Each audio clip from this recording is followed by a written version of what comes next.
The brand new announcements from Criterion for the titles that are coming to the collection very soon are the best announcements of this year. So in this video, I'm going to run down all of the new announcements and just give you my thoughts on them. Hello there, it's Elliot here, and it's that time again. We're looking at the brand new announcements from Criterion, talking about all of the films that they are adding to the collection, this time for November 2022. So I've got all of the details on my phone here. So let's go through all of these one by one. It's important to note that November is sale time typically. That's when the 50% off Barnes & Noble sale is on. And as you know, Criterion put everything in the sale, even their brand new titles. So all of these you should be able to get at half price during November. So that makes these announcements even more exciting. So let's dig into them. The first film that I'll talk about is Malcolm X, the Spike Lee movie starring Denzel Washington. This is coming out on a Blu-ray and a 4K Blu-ray combo pack, and it's going to be spine number 1160 in the Criterion Collection, releasing on November 22nd. I'm sure that this is a film that many of the viewers on this YouTube channel are familiar with. This was one of the biggest films of the 90s, one of Denzel Washington's best performances of his whole career. And when it comes to Spike Lee's filmography, I think there are two films that really stand above the rest. There's Do the Right Thing and Malcolm X. Nevertheless, this is an important film, a powerful film, looking at a pivotal period in American history. And this film is certainly deserving of its place in the Criterion Collection.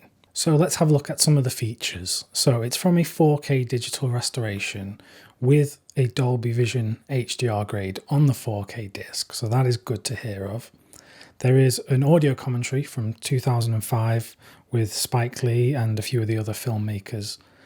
There are some new special features for this release, which is always good to see Criterion producing some new features. There's a new conversation between Spike Lee and journalist and screenwriter Barry Michael Cooper, so that'll be very interesting. And new interviews with actor Delroy Lindo and composer Terence Blanchard. So I'm looking forward to those new features. I must say that it's a shame that there are no new features with the man himself, Denzel Washington, because if you go back to this time last year, there were no films starring him in the Criterion Collection, and now this is going to be the third one. They've added 3 this year, so it's a real shame that they haven't been able to get him into the office for this release and record a conversation, or however they arrange it. It's a shame it couldn't have been done for this release, because that would have been something special. There's also a program about the making of the film. There is a feature-length documentary about Malcolm X, and there are some deleted scenes with introductions by Spike Lee. And there's an essay and some excerpts from a book in the booklet that you get in the case. All in all, this sounds like a brilliant release from Criterion. The artwork is quite an interesting choice. I thought they might have gone for something a bit more evocative of the movie. I know it has the man himself on the cover, but it is just a still from the film with some graphics over it. So I'm surprised there isn't some brand new, stylized artwork for this, but I'm not here to decide what artwork gets put on the releases. Anyway, let's move on to the next title that I want to talk about, and it's In the Mood for Love, the film from Wong Kar-wai, which is getting a surprise announcement to be upgraded to a 4K UHD Blu-ray. This comes after the recent big box set of a few of the filmmakers' films, all restored from these new restorations. This is obviously special because In the Mood for Love is such an iconic Criterion film. It's one of those films that as soon as you mention Criterion, many people will think of this film. Now, there's a few things to talk about with this one which might have some people concerned. Obviously, people who have bought the big box set, which included this film on a Blu-ray, are now going to feel a bit miffed that this is now getting a 4K disc, and if they're a fan of the film, they're going to have to buy this extra disc as well. I can totally understand that sentiment, and maybe Criterion just couldn't hold on with the box set any longer. They couldn't wait until they did 4K discs in the set. Because you've got to remember that that box set came out before they announced they were doing 4K discs at all. And the cynics among us could just suggest that this is just another way to get some more money out of us suckers who will just buy the film in any different version that is out there. The other thing to talk about, of course, is the controversial colour grading and some of the effects that are used on these new restorations.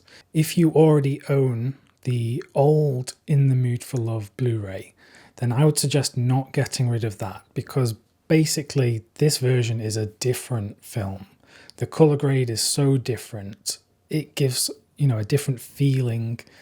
Some scenes are now green when they used to be red, and that totally changes the feeling of the film. Now, this isn't the place to have the debate about whether filmmakers should go back and change their films retroactively, because that is a long discussion which maybe I'll do sometime soon. But in the case of this, it's a real shame that that older colour grade that many of us were familiar with on the previous Blu-rays and DVDs is not going to be available in this higher resolution on a 4K disc. It's a real shame.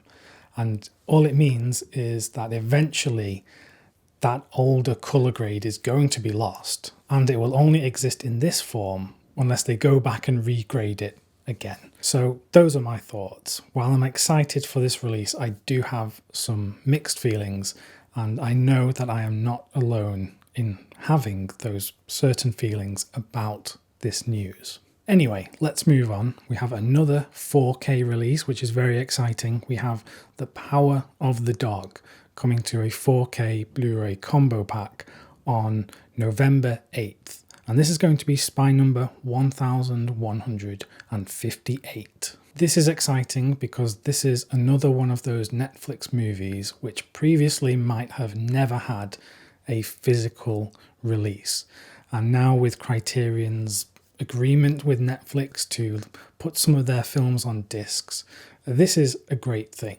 Criterion is also an appropriate fit for this movie given their history with Jane Campion and releasing her movies. I did watch this movie when it was released last year on Netflix, and it was one of my favourite movies of the year. I thought it was just a very moving depiction of life in that time and coming of age of sorts, and dealing with masculinity and coming to terms with who someone is. I won't give any of the story away, but I did find it a very moving film with some great performances, brilliant cinematography, and more than anything, actually, the music from Jonny Greenwood, who's one of my favourite film composers at the moment. It just made the whole film a very memorable experience for me. There's also the funny controversy with Sam Elliot, who went on record saying that this wasn't a real Western because of the topics that it deals with. I just think if you think it's not a real Western, then just don't watch this kind of movie. There are plenty of other, real masculine Westerns with John Wayne that you can go and watch if you want. And to suggest that Jane Campion doesn't know how to make a good film is ridiculous to me. I think she's a brilliant filmmaker, and her track record in television and film really does show that. So the disc is going to be from the 4K digital master. There is an interview with Jane Campion about the making of the film. There is a programme featuring interviews with members of the cast and crew. There is another interview with Campion and Jonny Greenwood, which is quite a rarity. Jonny Greenwood doesn't go on camera to talk about his work much at all, so that's going to be an interesting one. And then there's a conversation amongst various filmmakers and a new interview with the novelist.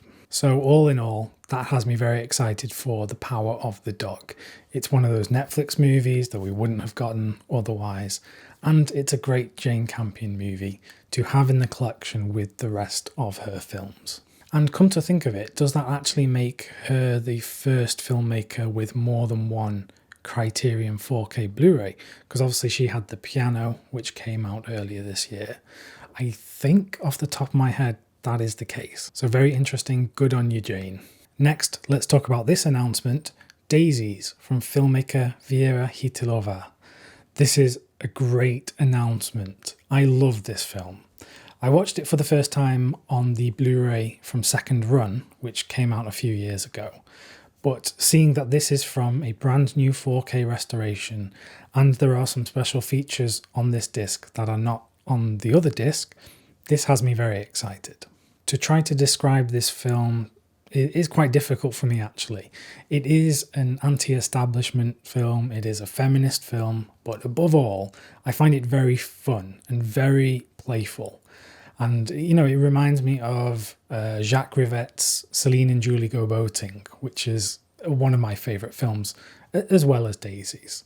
It's a very important film in the Czechoslovakian New Wave, and that is a key period of cinema which I keep going back to, particularly on the aforementioned Second Run Blu-rays.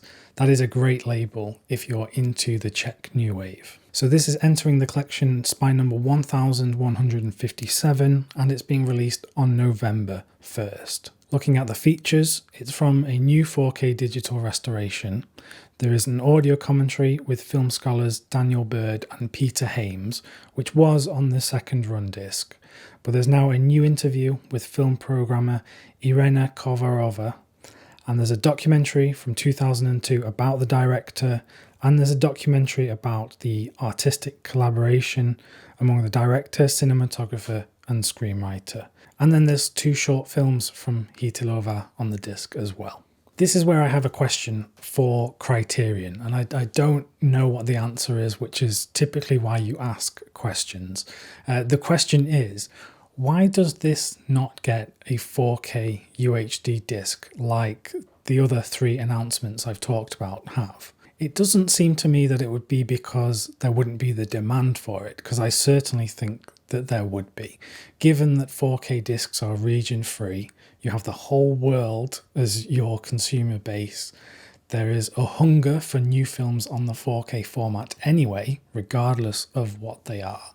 And particularly with it being released during the November sale, which we assume is going to happen as it usually does, then I think this would easily sell many units if it was on a 4K disc. So it's a real shame, and I don't quite understand why, when they've got the 4K restoration, they've put all the work into it, they've got the artwork for the Blu-ray, they've got all the special features, why couldn't they just author a 4K disc and you know, make it a special release? I think the trouble is, if they're not going to do it on a 4K disc right now when the Blu-ray comes out, then they're going to have to wait years and years to do it. Otherwise, it might leave people with a bit of a sour taste in their mouths if they've got to upgrade it so soon after the brand new Blu-ray.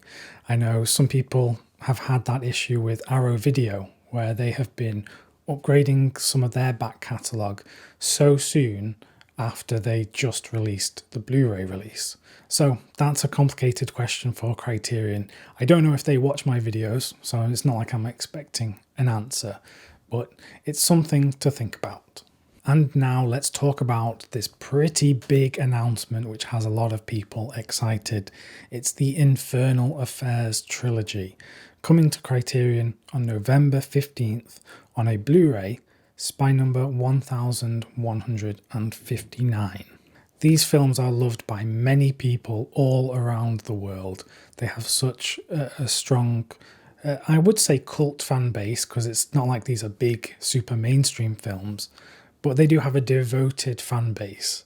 And of course, the first film was notably adapted by Martin Scorsese in his film, The Departed. So there is that Criterion connection there already. I myself have only actually seen the first one of the trilogy, so I'm excited to dip into the other 2 and rewatch the first one, to be honest, because it was many years when I saw it and it's just a bit of a blurry haze in my memory. So it appears that the whole trilogy is from new 4K digital restorations. There will be audio commentaries for the first two films, which I don't think are new, I think they are existing ones. There's an alternate ending for Infernal Affairs. There is a new interview with the co-directors, and there are archival interviews with many of the filmmakers involved. And also some making of programs and behind the scenes footage, deleted scenes and outtakes. So it seems like a pretty comprehensive release for fans of the Infernal Affairs trilogy, except for, again, what I just said about Daisies is if they have the 4K digital restorations for this release and they're putting in the effort to release it on Blu-ray, why not just do it on 4K? I know that there's probably additional license costs. I know that you have to get the 4K disc authored and you have to get the sound and the video up to scratch. I know all of that includes cost, but I really think there would be a demand there for people to purchase a 4K Infernal Affairs trilogy box set. I won't say any more on it.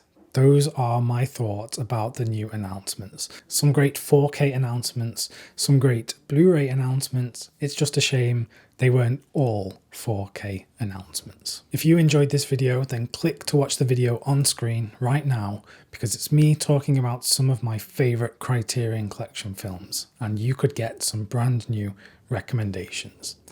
Thanks for watching, and I'll see you soon.